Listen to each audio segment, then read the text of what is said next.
ओम नमः शिवाय। दोस्तों, आपका हमारे चैनल पर स्वागत है। आज के इस वीडियो में हम बात करेंगे गुरु के नक्षत्र परिवर्तन के प्रभाव के बारे में। देवगुरु बृहस्पति 10 अप्रैल 2025 से लेकर 14 जून 2025 तक मंगल के मृगशिरा नक्षत्र में गोचर करेंगे। तो आइए जानते हैं गुरु के इस नक्षत्र परिवर्तन का प्रभाव तुला राशि वालों के लिए कैसा रहेगा।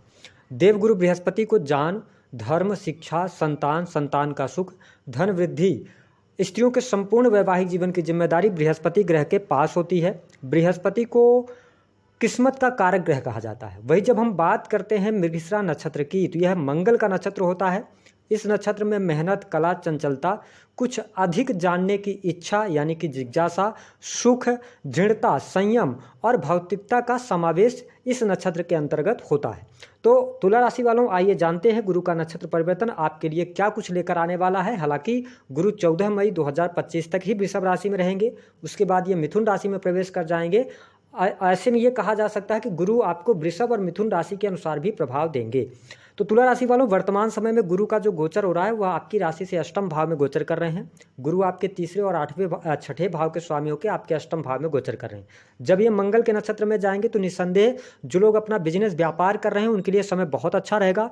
काम कारोबार में आपकी वृद्धि देखने को मिलेगी। भाग्य का सहयोग आपको देखने को अवश्य प्राप्त होने वाला है। इस समय अवधि के दौरान अगर आप किसी भी प्रकार के ऐसे कार्य क्षेत्र से जुड़े हैं जो कि कला से जुड़ा हुआ है, कॉस्मेटिक से जुड़ा हुआ है, फैशन से जुड़ा हुआ है, तो यहाँ पर आपके लिए लाभकारी समय देखने को जरूर मिलेगा। जो लोग इलेक्ट्रॉनिक गैजेट्स का काम करते हैं अथवा मंगल से रिलेटेड कार्य करते हैं, जैसे जमीन की खरीद फरोख्त का कार्य करते हैं या इलेक्ट्रॉनिक गैजेट्स का कार्य कर रहे हैं, मेडिकल लाइन से जुड़े हैं, तो यहाँ पर अब भाग्य का सहयोग भी आपको मिलना शुरू हो जाएगा। उसका कारण यह है कि देवगुरु बृहस्पति का जो मूवमेंट है वह आपके भाग्य भाव की तरफ देखने को मिलेगा। तो आपने यह महसूस किया है कि पिछले 1-1.5 सालों में जो आपको भाग्य का सहयोग नहीं मिल पा रहा था ना, तो वो भाग्य का सहयोग भी आपको मिलता हुआ नजर आ रहा है। यह स्थिति आपके लिए काफ़ी लाभकारी रहने वाली है।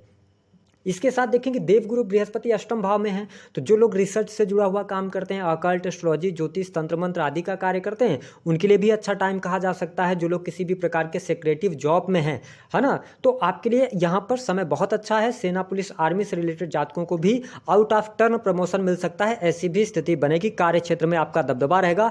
कार्यस्थल पर किसी भी प्रकार के वाद विवाद से आपको बचने की आवश्यकता जरूर रहेगी। हालांकि जो लोग सरकारी नौकरी के अंदर हैं, सरकारी क्षेत्र से जुड़े हुए हैं, उनके लिए अच्छा समय कहा जा सकता है। सरकारी क्षेत्र से भी आपको बहुत अच्छा लाभ प्राप्त होने वाला है।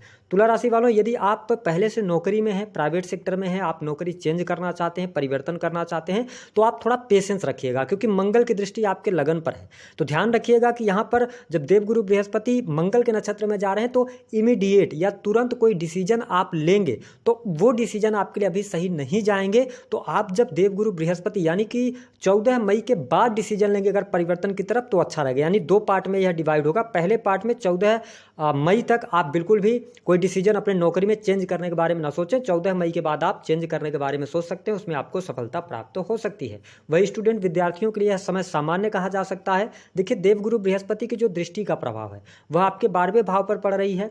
पंचम दृष्टि से आपके 12वें भाव को देख रहे हैं। तो देखिए, विदेश यात्रा के लिए समय बहुत बढ़िया है। जो लोग विदेश से जुड़कर काम कर रहे हैं, वो किसी भी प्रकार का काम हो सकता है, ऑनलाइन के माध्यम से कार्य करते हो आप, या आप किसी MNC कंपनीज के अंदर काम करें, तो विदेशी भूमि से लाभ मिलेगा। रुका हुआ, फंसा हुआ पैसा प्राप्त होगा आपके लिए, ये स्थिति बढ़िया है। साथ ही इस समय अवधि के दौरान धार्मिक कार्यों पर भी आपका पैसा खर्च होता नजर आएगा। यानी कि जो अभी तक आपके जीवन में खर्च की अधिकता बनी हुई थी, उन खर्चों से अब धीरे धीरे करके आप बाहर निकलेंगे।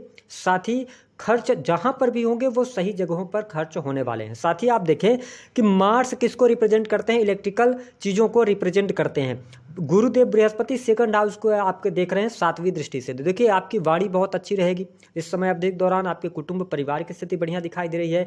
परिवार में किसी सदस्य के नन्हे बच्चे के जन्म का योग दिखाई देता है। परिवार में कोई शुभ अथवा मांगलिक कार्यक्रम भी होता हुआ दिखाई दे रहा है। आपको स्पष्ट कर दें कि देवगुरु बृहस्पति आपके 3rd लॉर्ड भी बनते हैं। ऐसी स्थिति में आप यदि बिजनेस के सिलसिले में कोई यात्रा करेंगे, अथवा यात्रा जितनी ज़्यादा आप यात्रा करेंगे, छोटी छोटी यात्रा करेंगे, उतनी बेहतर रिजल्ट आपको इस समय अवधि के दौरान देखने को अवश्य मिलने जा रहे हैं।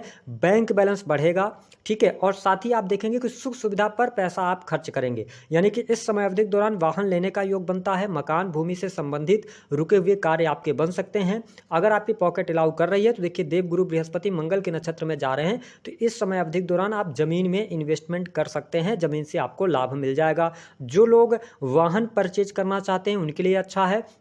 साथ ही घर में कोई इलेक्ट्रॉनिक गैजेट्स जरूर आपका के लिए आने वाला है 10 अप्रैल से लेकर और 14 जून 2025 तक, क्योंकि इलेक्ट्रॉनिक गैजेट्स पे पैसा खर्च होगा अपनी सुख सुविधा को बढ़ाने के लिए। हो सकता है कि आप कोई लैपटॉप खरीदें, मोबाइल खरीदें, है ना, रेफ्रिजरेटर वगैरह, तो ऐसी किसी चीज़ पर आपका पैसा जरूर यहाँ पर खर्च होने जा रहा है। इसके साथ में अगर देखा जाए तो प्रेम संबंध के मामलों के लिहाज से अगर देखें तो कुल मिलाकर सामान्य स्थिति रहने वाली है। हालांकि आप तुला राशि वाले हैं, अगर आप रिलेशनशिप में हैं तो आप इस समय अवधि के दौरान अपने पार्टनर पर शक कर सकते हैं अथवा ओवर पजेसिव आप हो सकते हैं। देखिए कई बार चीजें ऐसी होंगी कि जब आप लव लाइफ के अंदर रहेंगे, लगन पर मंगल की दृष्टि है, 7वीं दृष्टि से आपके चतुर्थ भाव को, और पंचम भाव को देख रहे हैं 8वीं दृष्टि से, और देवगुरु बृहस्पति जो है मंगल के नक्षत्र में है। तो ऐसी स्थिति में क्या होगा कि आप जो तुला लग्न अथवा तुला राशि के जातक हैं ओवर एक्साइटेड हो सकते हैं, जिसकी वजह से आपके रिलेशन में खटपट आ सकते हैं। तो थोड़ा रिलेशनशिप पे अपने आपको ध्यान रखने की आवश्यकता है। इस समय अवधि के दौरान यदि आपको कोई प्रपोजल आता है तो बहुत सोच समझ कर आप प्रपोजल को एक्सेप्ट कीजिएगा, क्योंकि मंगल के अंदर एनर्जी है,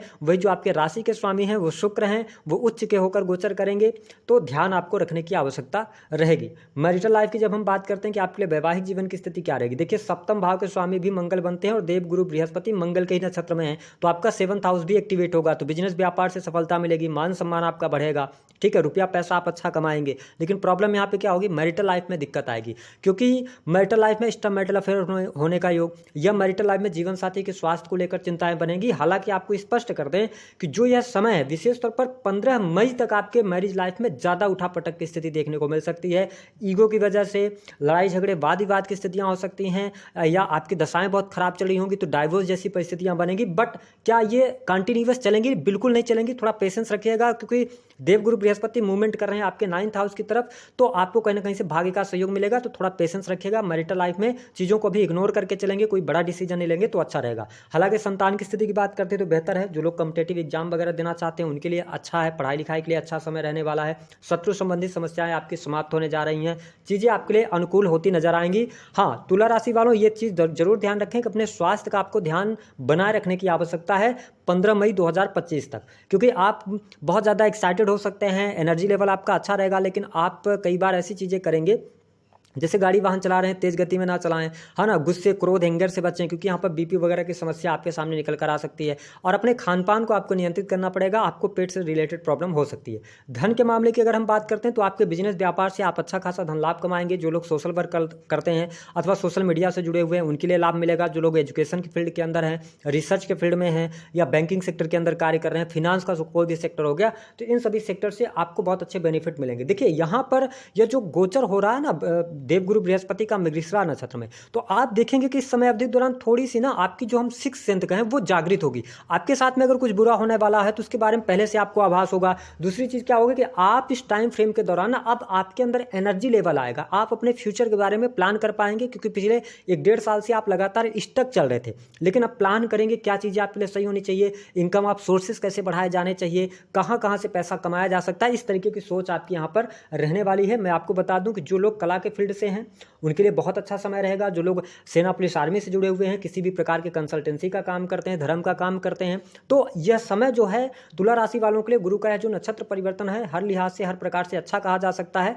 सिवाय थोड़ा सा मैरिटल लाइफ पे ध्यान देना पड़ेगा, आपको अपने हेल्थ का ध्यान देना पड़ेगा, किसी भी प्रकार के वाद विवाद में पड़ने से बचें, और किसी भी व्यक्ति का सिग्नेचर वगैरह आप नहीं कीजिएगा, किसी व्यक्ति की आप जिम्मेदारी नहीं उठाइएगा, तो आपके लिए अच्छा रहेगा। छोटे भाई बहनों के साथ में संबंध अच्छे रहेंगे, छोटे भाई बहनों के जीवन से जुड़ी कोई गुड न्यूज आपको प्राप्त होती नजर आ रही है, और इस समय अवधि के दौरान आपकी यात्रा जरूर होगी। आकस्मिक धन लाभ का भी योग आपके लिए बनता हुआ नजर आ रहा है। तो मैं इस गोचर को आपके लिए काफी बेहतर देख रहा हूं तुला राशि वालों। उपाय क्या करना है? उपाय के तौर पर आप अपने राशि के स्वामी शुक्र को बलवान करके रखिए, ठीक है। दूसरी बात है कि देवगुरु बृहस्पति के बहुत ज्यादा मंत्रों की आवश्यकता आपके लिए नहीं रहने वाली है। देवगुरु बृहस्पति अष्टम भाव से गोचर कर रहे हैं, तो अपने गुरुजनों का सम्मान कीजिए, माता पिता की सेवा करते रहिए, और हो सके तो कम से कम एक बृहस्पतिवार 10 अप्रैल के बाद आप पीले रंग की मिठाई का दान कर दीजिएगा, तो इससे कहीं ना कहीं से आपको लाभ अवश्य मिलेगा। दी गई जानकारी